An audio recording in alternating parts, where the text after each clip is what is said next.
Gentlemen,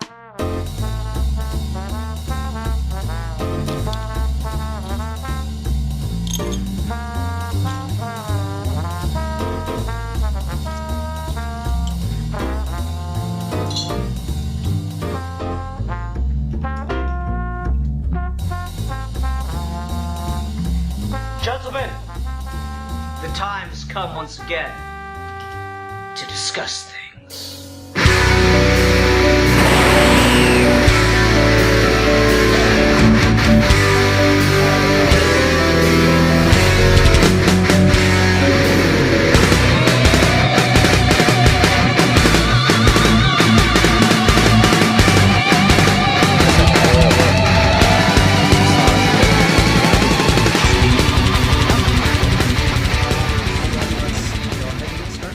Hi everyone, welcome to another episode of Geeky Gentlemen. I'm Sid Part 2. Joining me today is... A Geek for Fun.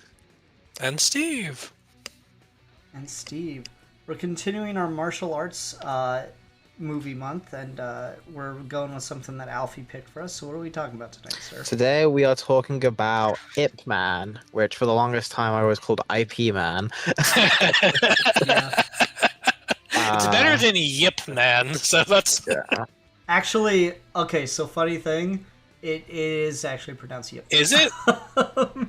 Yeah. Oh, shit. All right, I didn't know that. I didn't know that either. I just always called it Ip. Yeah. I got a little curious, so I did a little tiny bit of background research on like who, the dude this is actually based on, how much of the movie would be like real and how much of it's like, you know, exaggerated and stuff, and he's got different pronunciations for his name if you're doing Mandarin or Cantonese, but the pronunciation that I heard was Yip, short Y, but Yip. So thought that was interesting. Okay. Yeah. So what is this? This is 2008 with Donnie Yen. This was like the movie that like he'd been working for years and years, but like this is the movie that really broke out for him. Yeah. Yeah, this is... Ip Man's really interesting, or Yip Man, I guess, whatever it is. It's really interesting because it's probably the modern martial arts movie franchise equivalent of like what John Wick was in America, where this is the big action franchise that everyone took notice of and everyone copied. After the first two Ip Man movies with Donnie Yen came out, there's like half a dozen others to the point where it just became a genre unto itself. Part of the reason they waited so long to make Ip Man 3 is just because there were so many other Ip Man movies that came out in between. Yeah, I thought it was interesting as I was looking into this. It kept showing clips from the other movies. It's like Yip Man beginning and Yip Man the final chapter, and now they're doing Yip Man 5. I'm like, gosh, that's a lot. Yeah, it became basically like Chinese John Wick, which is funny. Yeah. That's so crazy. Yeah. So no, this came at a really interesting time because I've been, you know, doing all my research on history of China, and I am starting to get into the Sino-Japanese Wars. So like literally right before I watched this movie, I finished a book just about how fucking like the entirety of the relationship between China and Japan. So it was really like perfectly timed for that for me. I thought that was pretty good. The history is really interesting. The history between China mainland and Hong Kong present day is also really interesting around the circumstances of the movie getting made. And the movie itself, I said in the group chat when Alfie picked it that I was hoping he would pick it for the last one, and it was part of my master plan because the movie that I picked was Fist of Legend. And that wasn't by accident, because I wanted to talk about Ip Man eventually, but Fist of Legend is basically proto-Ip Man.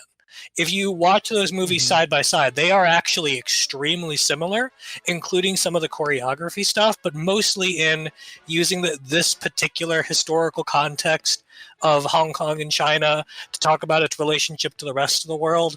And if you think about things like you mentioned in that review about how Hong Kong was about to be returned back to China proper, and how that created a sense of nationalism that inspires a lot of the movie.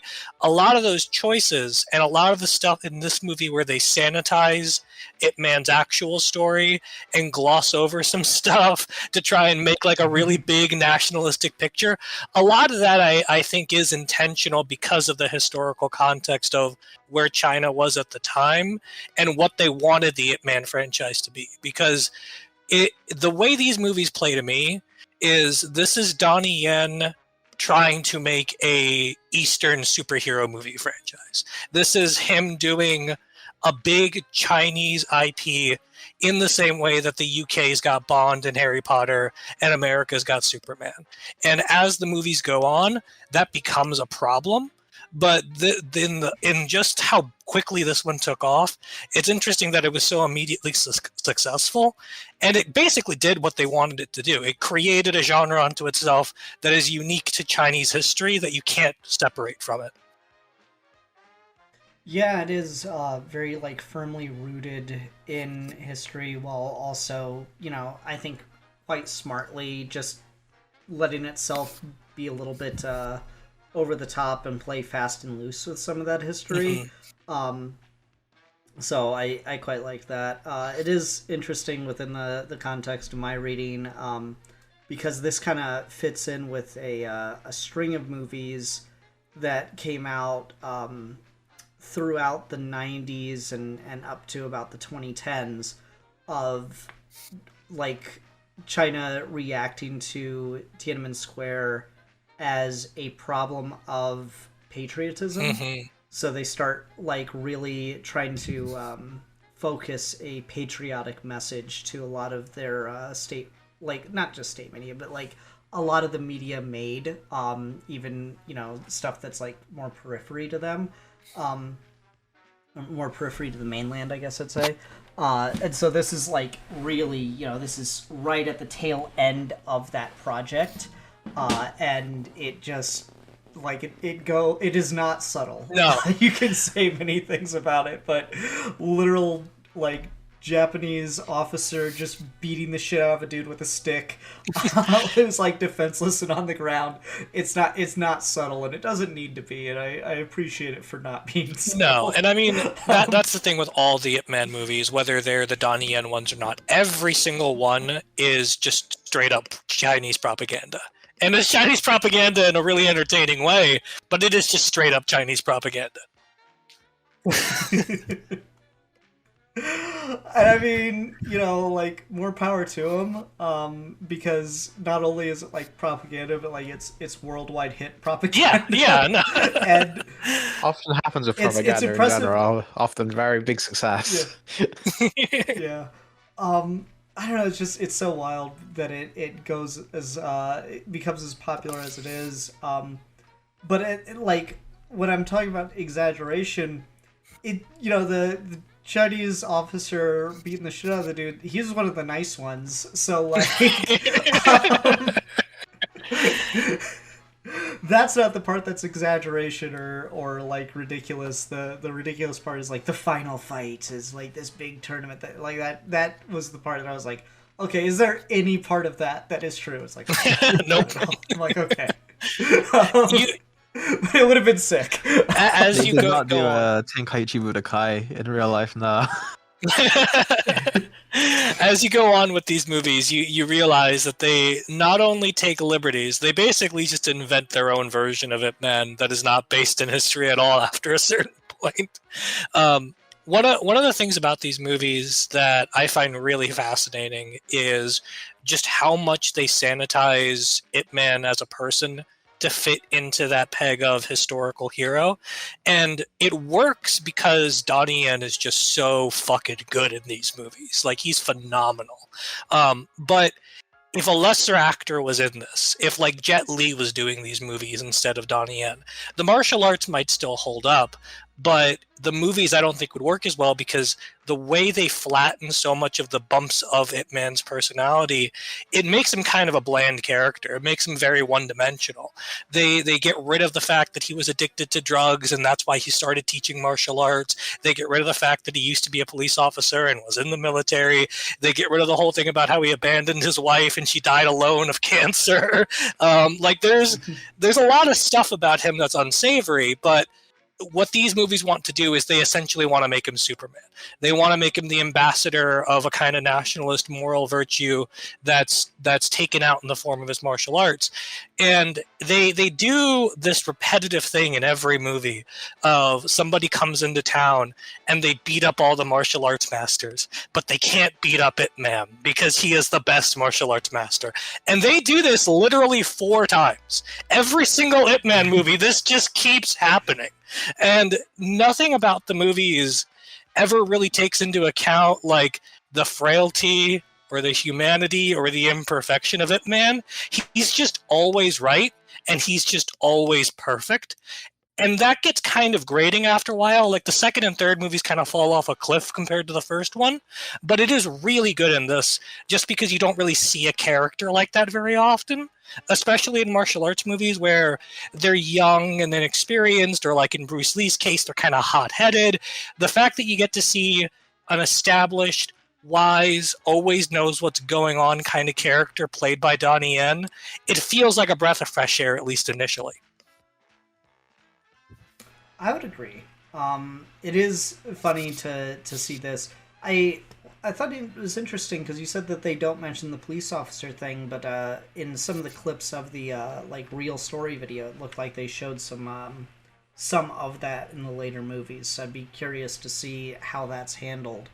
But yeah, it's interesting to compare like the reality to the fictionalized version of the person, going from like someone who was just a fighter in a rich family and then eventually like joined the nationalists and worked as a police officer and kind of instructed there to eventually fleeing to Hong Kong because of the revolution, and then getting addicted to drugs and all that stuff. It's pretty wild to turn that person into a national hero, but it's interesting because China's been doing this for a long time, because there's a similar like heroification of Bruce Lee as like a national icon, when ultimately like during his life he clearly had a lot of disagreements and a lot of problem with the way things were going within the country, and like part of one of the only reasons why he like worked with them as much as he did, like made all his Hong Kong movies, is because of the racism he was experiencing in the West. He was trying to he got sick of that, so he was like, well, the bullshit that they're going to pull on me in China and Hong Kong is less than the bullshit they're going to pull on me in the US. So I guess this is, picking the least of the devil, or whatever. So it's funny to do that also, so much more retroactively with Ip Man, and going into, this very interesting and kind of seedy past, and try to gloss over parts of it here and there. Yeah, it's just one of those movies that it kind of, when you're like a kid and you're like getting into martial arts and you're like learning about like Bruce Lee for the first time, and then you find out like, oh, did you know Bruce Lee had a sensei and he has his own fucking movie series and he's even more awesome? Like it's like one of those like it's basically like when you watch your fucking Star Wars and you're like, oh, it looks so cool. Then do you know Obi-Wan has a backstory? It's like, what? And it's like you go and watch it. When I watched this I was very, very young. It was one of those things where like it really kind of hooked me. It was one of the first like foreign films I actually searched out, just because the concept was so cool, and I saw a little bit of like clips and everything on like early YouTube, and I was just like, wow, this guy looks so fucking cool. Obviously at the time I thought everything was real and this was a completely historical account.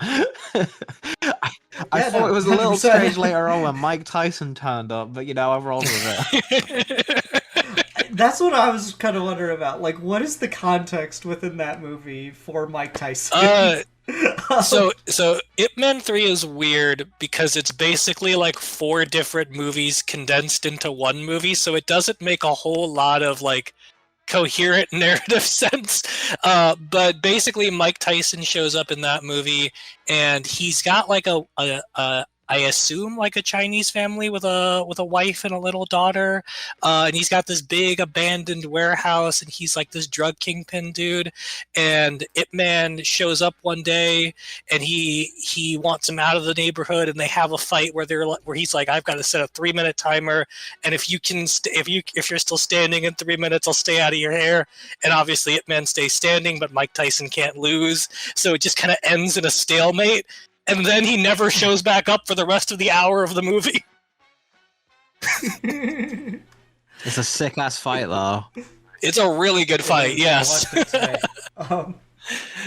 Yeah, no, I remember seeing it in the past, and I watched it today, and I'm like, so what is the context for Mike Tyson? Because it looks like he's just playing Mike Tyson, yep. So it's just something else. Yep. Like, the way this movie starts off, and to know every movie starts this way is just beautiful.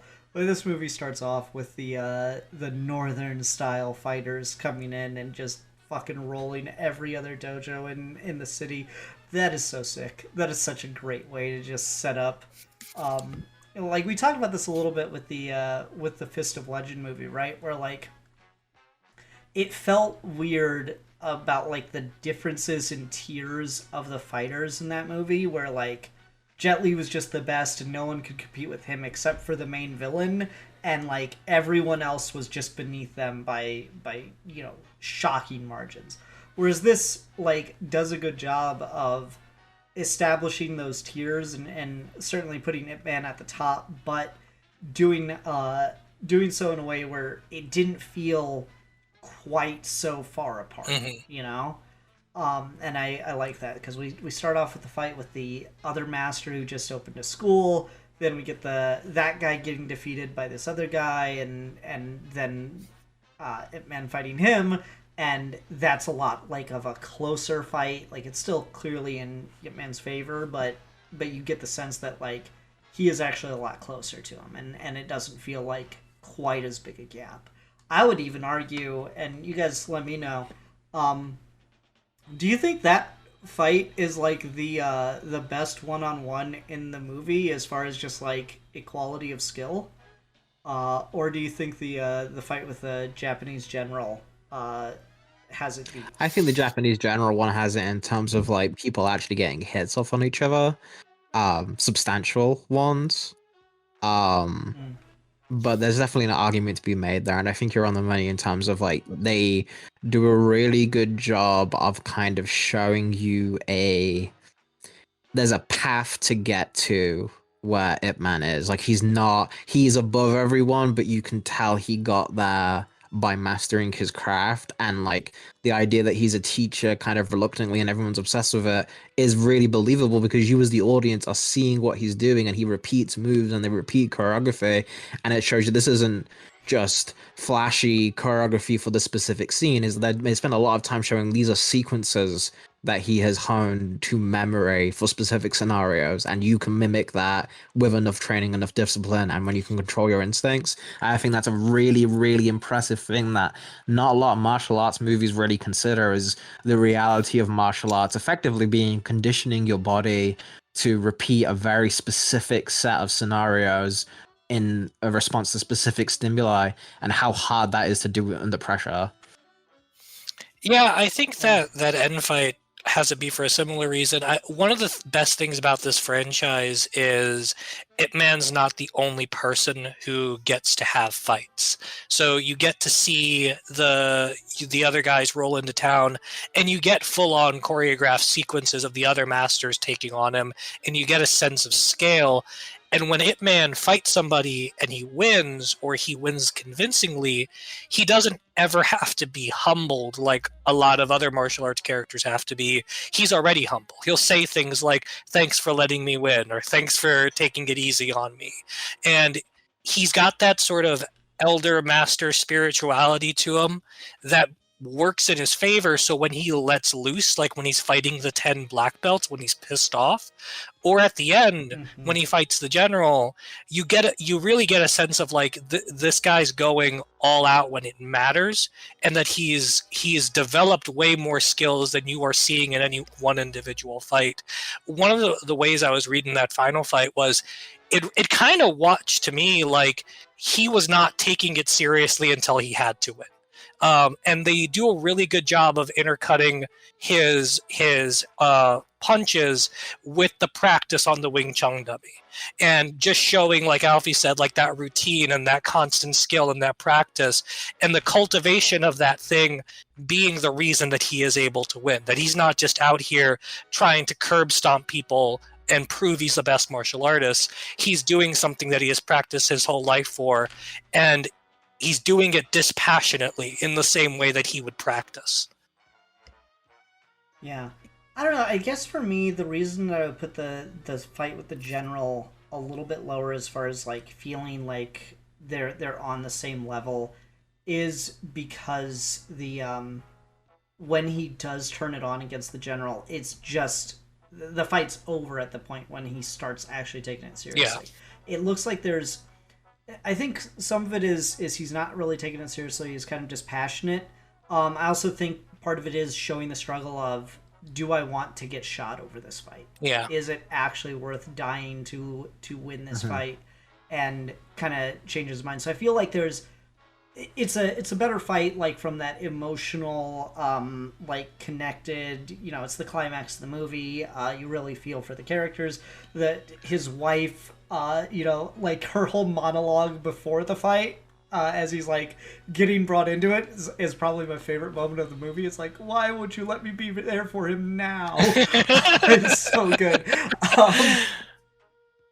That was probably one of my favorite bits, but like that's all really good.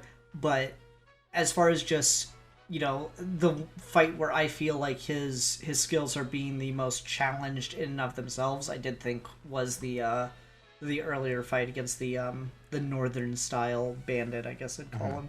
I forget the names. I remember Ip Man. There we go. He actually comes back in Ip Man too, and they get to be friends, which is kind of cool. I don't think he shows up in the other two, but he does show up in the next one. Yeah, I hear what you're saying. I think one of the struggles with these kinds of movies is because they are so tilted in Ip Man's favor all the time, it's kind of hard to ever feel like he's in any sort of danger outside of just like what's his mindset going into the fight. I think part of the reason I like the ending fight a little bit more is because there is this realization that he might not walk away from it. And this movie's got the only Ip Man movie that has like a legitimately kind of downer ending, when he gets shot and falls, and the final images of, as you're seeing the story of the real Ip Man's information being put on the screen, is his wife and kid holding him as he bleeds out. There is kind of like this messiness of the martial arts and the physical fighting only gets you so far, because at the end of the day, the gun is still going to be more powerful and it will still kill you, and you are doing this knowing that you will probably die in the end. It's like that scene in Fist of Legend when Jet Li's talking to that Japanese martial arts master, and he's like, the best way to win a fight is with a gun. And it's very much in that same sort of Bruce Lee tradition of like, if you want to win a fight with like 10 people, the easiest way to do that is to not fight 10 people.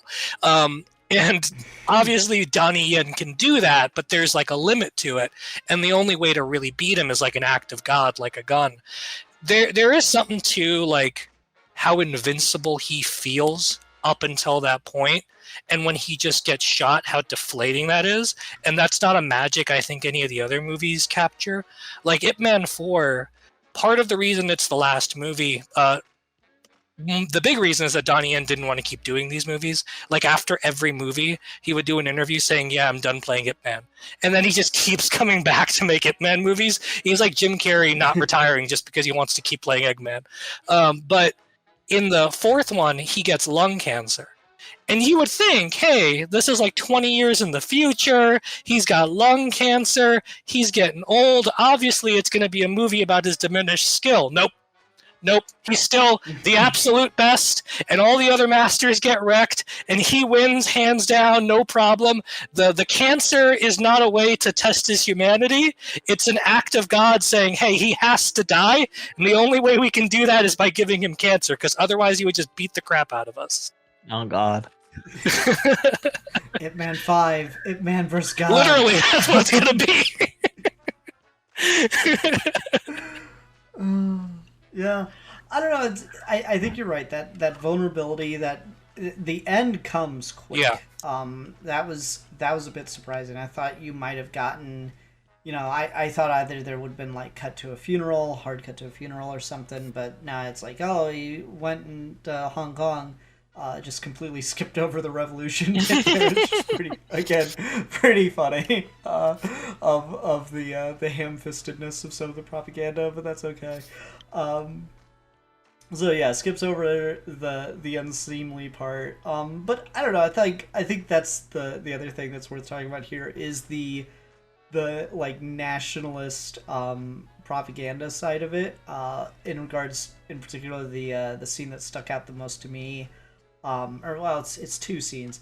One is when he slaps what is his name, Yin, the police officer turned translator for the Japanese. Oh yeah, the traitor. Yeah, you traitor. Slaps him one time. Could have easily killed him, but just slaps him the one time.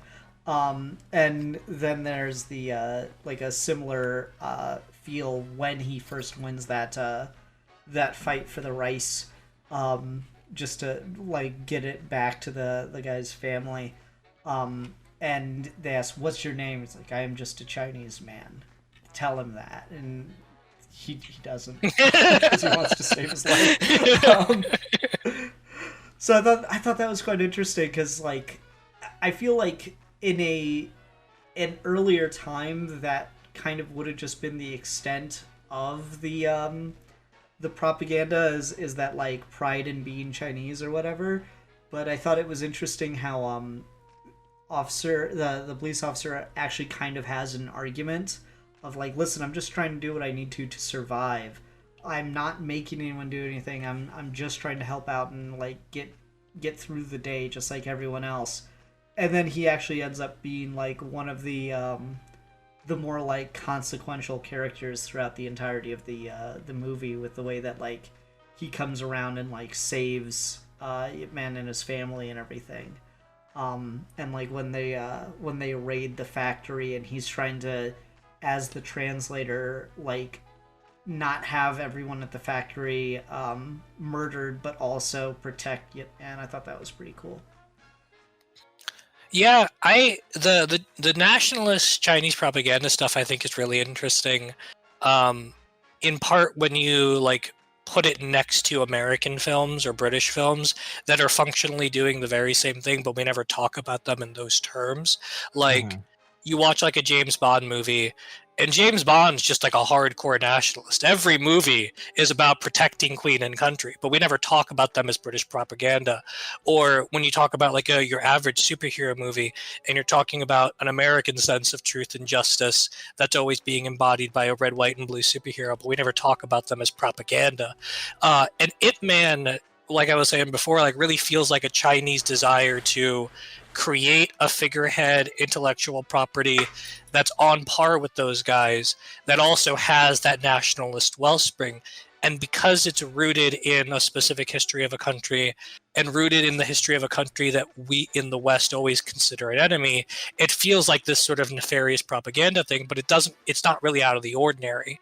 And one of the things that these movies do that you could, I think, adequately criticize them for is they really smooth over a lot of the wrinkles in the actual history in order to get your sympathies to the Chinese and against the colonial forces, which is not a bad thing necessarily.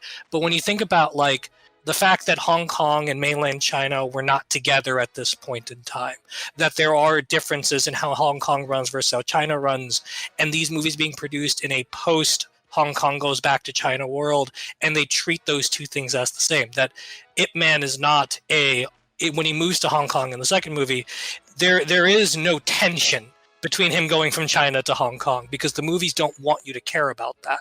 They want you to care about the fact that he is, like he says in this, just a Chinese man. And when they rally around him in this movie, it's really interesting, like how much they build up the myth of like how great Ip Man is as a martial artist. And then his arc really is now he needs to use that ability that he's gained of all these years of martial arts and give it to the people. He needs to train the factory workers to fight against the bandits. He needs to stand up for the Chinese against the Japanese military general dude. He needs to call out the people that are compromising and traitors to the Chinese cause, which is a recurring theme in all these movies, because every single movie, it's always got somebody who's conspiring with the colonial force, and Ip Man always has to give him some sort of like nationalist speech about like, don't you care about your fellow Chinese people? And then they end up being like instrumental in the finales. It just happens on repeat every time. And it's interesting because I feel like when you look at these movies as propaganda and you look at the proliferation as martial arts, there is kind of this tension between like, is martial arts cultivation of the person, and can you have the cultivation of the person without that sort of nationalistic message? I mean, there was a period of time like 5-10 years ago where people were talking about things like white people doing martial arts is cultural appropriation, which sounds like nonsense when you say it out loud, but there was that sort of sentiment of like the martial arts belong to the culture that originates them. And this is the kind of thing that Bruce Lee had to deal with, where he was teaching traditional Chinese martial arts to not only white people but Americans, and people didn't like that. And the fact that his mom was European and how he wasn't necessarily 100% Chinese, and those kinds of things that have plagued martial arts, where they become a battleground for nationalism, and then getting to see that play out in this movie, where the ultimate symbol of Chinese pride is a guy who is really, really good at martial arts, and the consequence of this movie being an increased enthusiasm for people who want to learn Wing Chun, and that becoming one of the most popular martial arts in the US, and creating an entire genre of film in China that is just knockoff Ip Man martial arts movies. Yeah, I thought that all was like really fascinating. I like what you pointed out of like the James Bond or like the MCU superhero equivalent, because I think it is doing a lot of that same stuff, but fascinatingly, it's making the message more directly than I feel a lot of those other properties do, but doing so in a way that like is inobtrusive to the audience. Like, I don't think people are like, of all the people that I've ever heard talk about this, I've never heard anyone be like, oh yeah, I really like it for the fighting, but not the like national propaganda stuff. Like, no, they're just kind of part and parcel. You just it's a bit like the hiding the medicine in the sweets or whatever. So I thought that was quite interesting.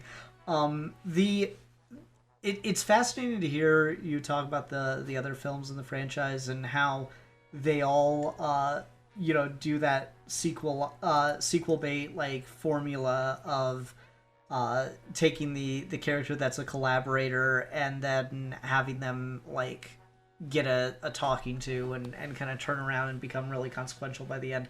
I really like that as just a way of doing things. I think that's actually quite good. And I don't know, because like there is the reality of what it means to be occupied, what it means to be ruled, and like some people, some people thought it was honestly the best thing for the nation, and this goes for like every colonial movement. Some people think that it's just the reality and it's what we have to deal with, and some people think that like, well, as long as I'm there on the inside, at least I can help, or there's like always a myriad of reasons behind it. But for that to just be embodied in a character, I think is actually a pretty good way to do things, to not just make the collaborator like pure evil, but to try to reason out the collaborator and shame them and ask them to do better, to take those like good intentions and turn them on their head. I think is pretty good messaging legitimately. I agree with that as well. And So Alfie, what do you think about the imperialism? well, as an expert, um, I thought he had the right idea, except for the whole, like honorable challenge thing. It's a rookie mistake. We kind of have to do a class on that because it keeps happening with these very talented generals that just get a little bit too honor bound. I keep trying to, break it out of them, but hey, I see the aesthetic of it. But the everything around it, I feel like just has more of it just feels more authentic, like. It feels like, yes, it is propaganda, but it is. I believe that this character would say that, right? Like, I believe that this is a belief he would hold. And I don't think there's anything, especially now because of how volatile everything is with anyone that says they're like proud to be an American, proud to be a nation, and stuff like that. There's always going to be that fear around that. But I think there is something to, especially martial arts movies and kind of the idea of competition and the idea of, say you're in an Olympic setting, and like a lot of athletes talk about like they'll win championships, they'll win world titles, they'll become world champions. Like Sugar Ray Leonard talks about this, where he became champion of the world in the middleweight division, but his proudest achievement was winning an Olympic gold medal because he got to represent America to different people. And I think there's something inherent of like having that team, having your culture, and having a competition that is heated but respectful. And I think that's what the Mike Tyson thing in the other movie as well kind of goes to, and all this kind of franchise feels. It doesn't feel like it's trying to beat down people or like oppress. It feels very much like his fighting style, where it is here to demonstrate quick and fast why it's effective, why it's cool, and then help you get back up. Like, come down, reach your hand, and bow respectfully. Like, it feels a lot more kind of like purity of the combat. That's why I really like the opening fight of this, where they have like the closed door fight in his house, and they sit down, they have dinner, they talk. The wife walks away. They say, "Hey, shall we? Are you ready?" And then they begin the fight, and it's a very friendly, but you can tell he's trying to beat Ip Man. He's trying to kick his ass, but it's a display built on, can I best this other man? Can I prove my worth? Can I test my skills? It isn't born of ego or like, I need to punish him or put him in his place kind of thing. And there's stuff in this movie which goes there, but even then, when he's taking revenge, it's a noble revenge, right? Like, it still feels like it's based in this pure use of combat. And I really, really like that. It's a really specifically Eastern idea with fighting that I feel like I wish more principles took over it, because I think it's more of an enlightened awareness of, hey, we can use violence and accept violence as part of our regular lives and accept violence as a solution to things inevitably, but we don't have to have that be something that is used in dogma or oppression. You can use violence and defeat someone without humiliating them. And Yeah, I would agree. Go ahead, Steve. sorry, I was just gonna say, and I think that's Ip Man's struggle by the end, is that he doesn't have any students. He doesn't want to train his friend's kid. He's on his own for most of the movie, and it takes that realization of like, the training in the martial arts is not only important for self-cultivation, but there is like a moral there is like a moral obligation to spread this wisdom and give people the tools to figure out who they are. And so he starts training everybody else in the factory in Wing Chun, and they try to defend themselves, and they're not going to be perfect, but he's the master. He has the knowledge. He owes it to the world to try and give it back and say, hey, when push comes to shove, you need to be able to know how to do this. Which gets a little tricky when you realize how much of the franchise is about how everyone who practices karate is evil, and that the true correct disciples should all practice Wing Chun. Because it's like Ip Man 4 is great comment. because Ip Man 4 he's in America and he's fighting the Marines, but he's not just fighting the Marines. He's fighting the Marines who are dying on the principle of karate is the best martial art. It's really funny. Yeah. Okay.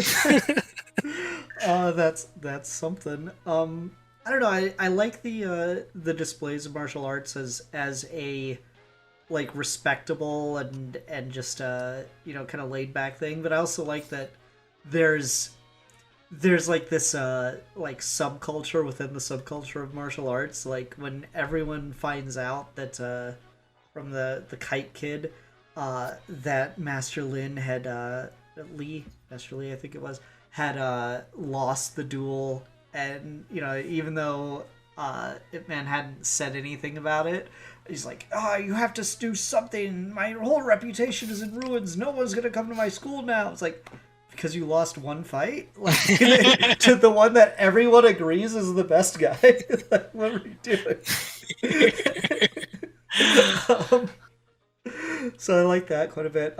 He actually had, I think, my favorite move in the entire movie, and he pulls it off like 3 or 4 times, I want to say, where like he just fucking like lifts someone by both legs over his head and kind of like tosses them around, and like it works against some of the black belts, but it doesn't work against like anyone else. I thought that was just kind of just a weird, sick looking move though.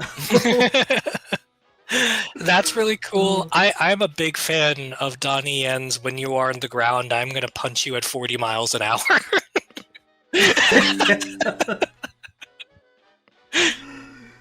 Yeah, the sandbag punching when they're down to the face is one of my favorites as well. I love that. So whenever they hit that shit, I'm just like, oh yeah, it's like ASMR. Literally, like there's something about like the punch and kick and the flesh on bone sound effects in this movie that are just so satisfying. Yeah. That is, I think, like the best bit of him. Like, not just necessarily when they're on the ground, but just when like the rapid hits come in. Like when he just, you know, he gets you at just the right angle for a second. He just like works his way like up a line on the body, whether it's like on the ribs, under the arm, or like on the back. We're just it's so sick. Donnie Yen is lethal, right? Like there's a lot of martial arts movie stars who practice martial arts and they're really good on the camera, but you wouldn't necessarily peg them as somebody who could survive a street fight. Donnie Yen could survive a street fight.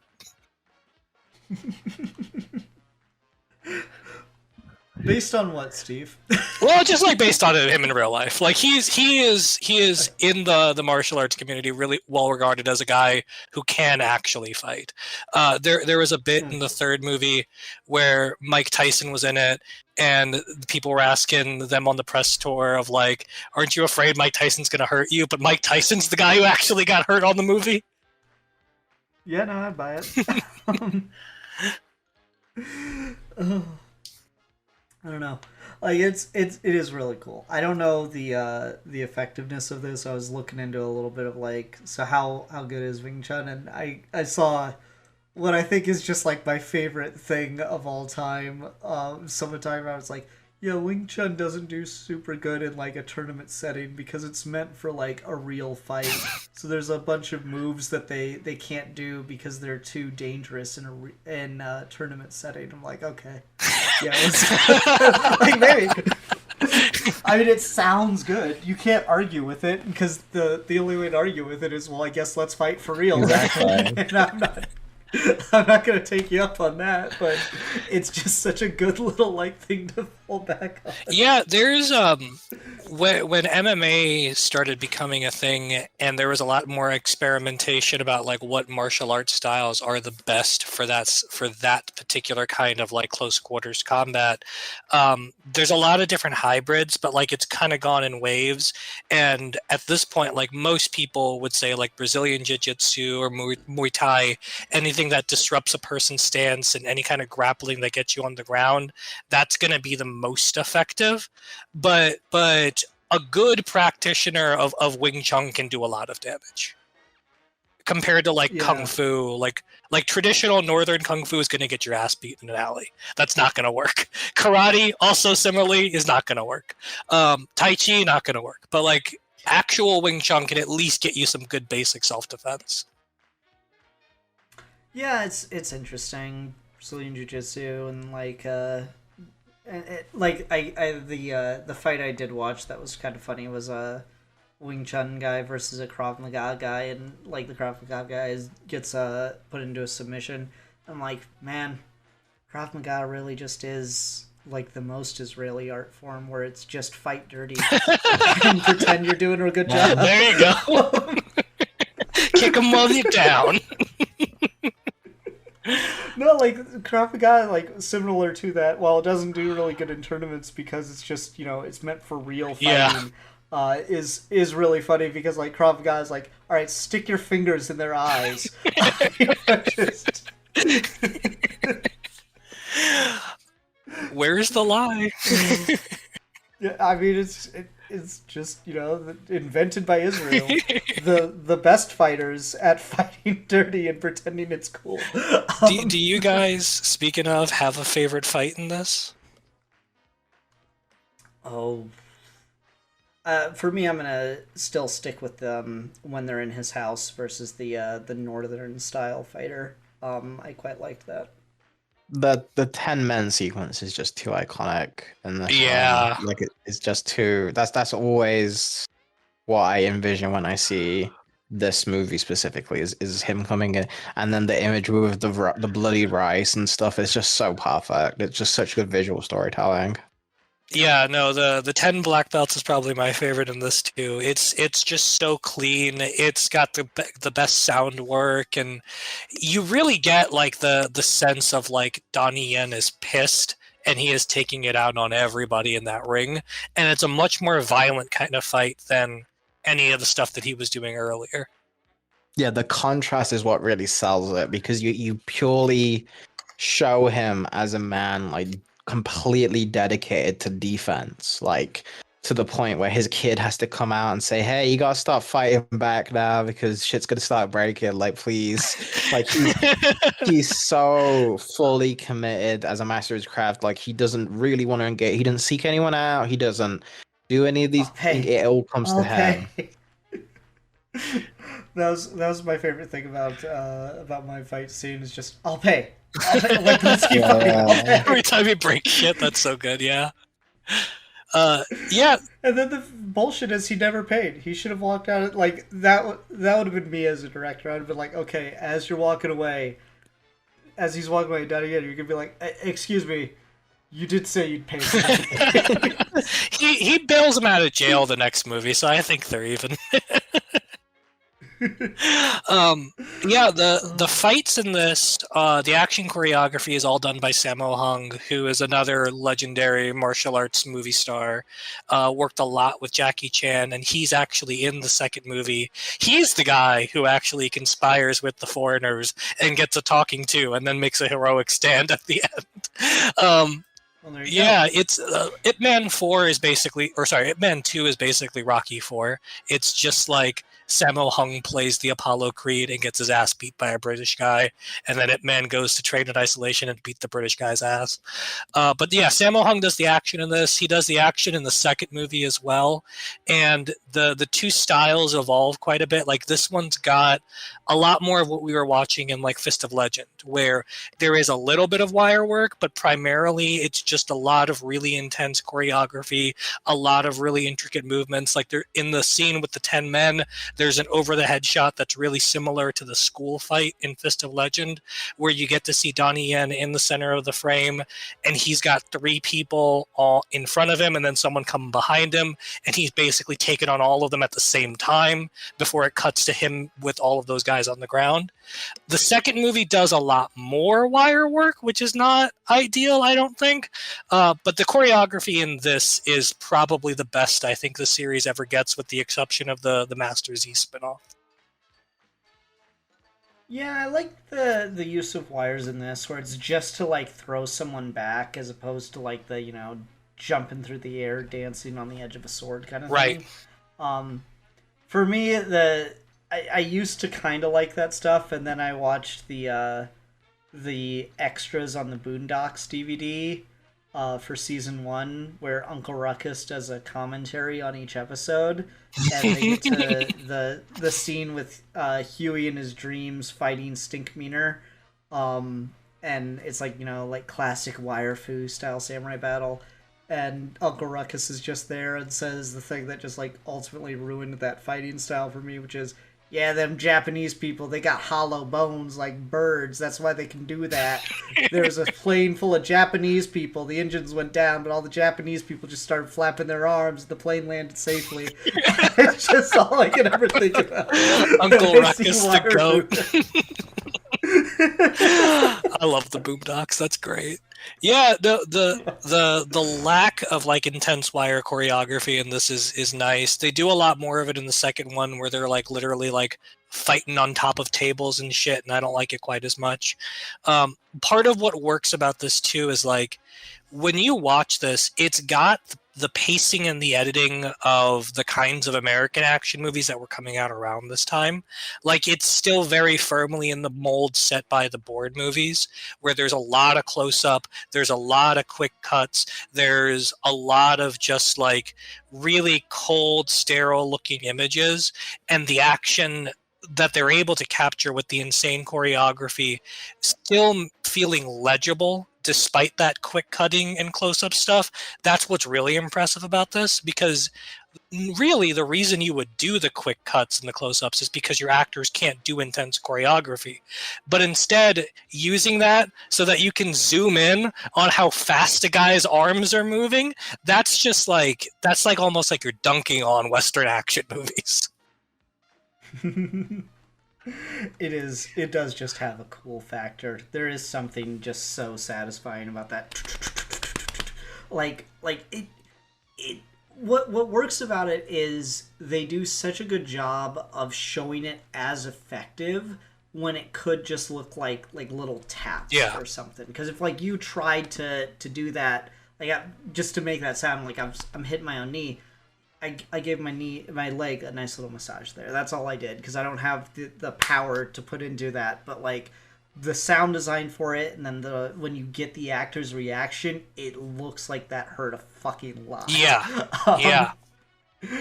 And accomplishing. I would like to see the alternate version of just Ip Man throwing like one full power like haymaker style punch, and what the devastation of that would be.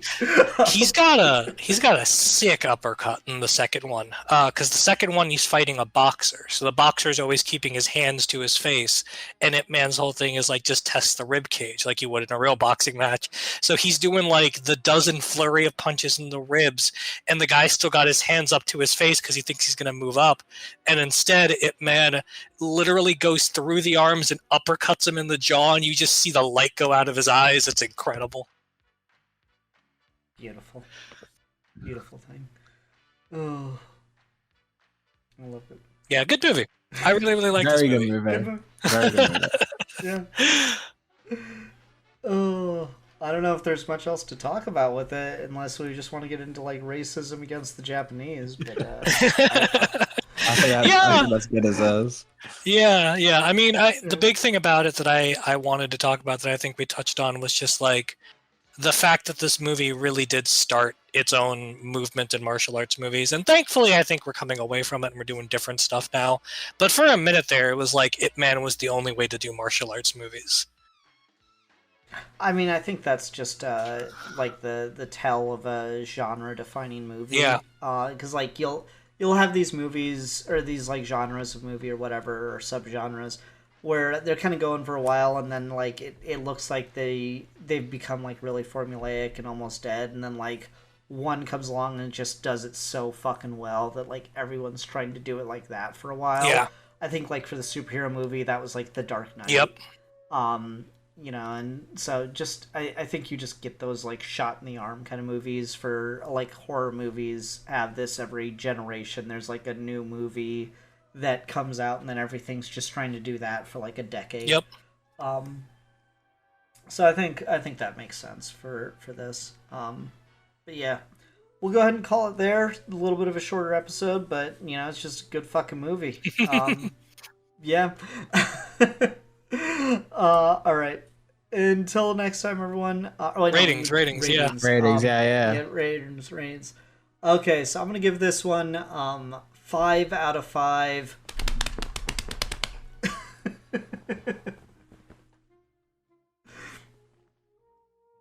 That's it. Cool. Yeah. I did the sound. Oh, that makes more sense. Okay. I say.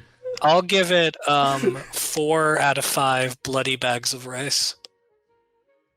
That's a good one. I'll give this 5 out of 5 machine gun punches. That's what I did, though. You can't take mine. I said it though. It's different. Okay, fine. Be that way. All right. Until next time, everyone. I'm the philosopher. I am the champion of the oppressed. And I am the Luddite. And we are your geeky gentlemen, and we will be.